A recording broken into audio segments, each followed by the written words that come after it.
नमस्कार, हम छी गोपाल झा। आजुक हमर कविताक शीर्षक अछि नौकरी भेल। तऽ किछु दिनसँ गाम की छोड़लहुँ, रहलहुँ हम दरभंगा। आ गाम जाइते काकी पुछलनि, कहिया एलहुँ बौआ।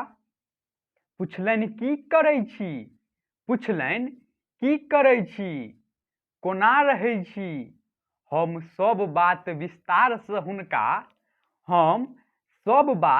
विस्तारसँ हुनका देलहुँ बुझा।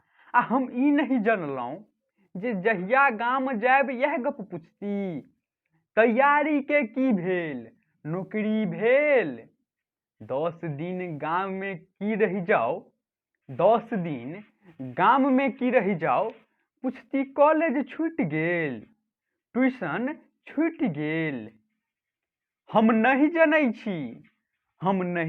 छी ई हमर चिंता करैत छथि कि कुचिष्टा। हम नहीं जनै छी ई हमर चिंता करैत छथि कि कुचिष्टा। कि हमरा माय बापसँ बेसी हिनके छनि हमर नौकरीके चिंता।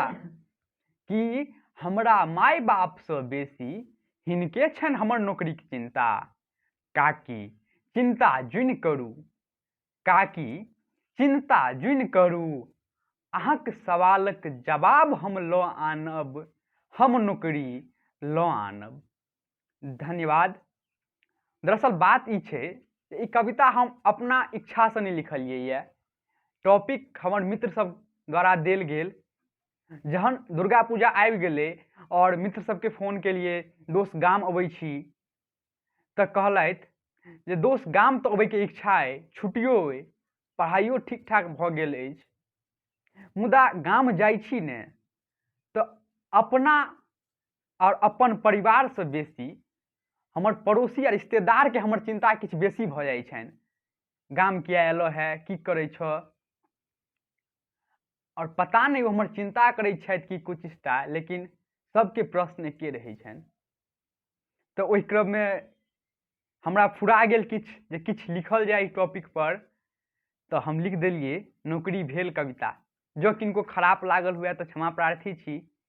और ज़्यादासँ ज़्यादा एकरा लाइक शेयर करबै, जैसे कि ई कविता हर एक विद्यार्थी लग पहुँचे जे बाहर रहि कऽ तैयारी करै छै। और सब विद्यार्थीके इएह कष्ट छै, हम जनै छियै। हम कि सब जनै छै जे सब संगे इएह चीज छै जे ओकरा परिवारसँ बेसी ओकरा समाजके ताना किछु बेसी परेशान करै छै। एहिके संग धन्यवाद। मिलै छी फेर एकटा नया कविताके संग। धन्यवाद।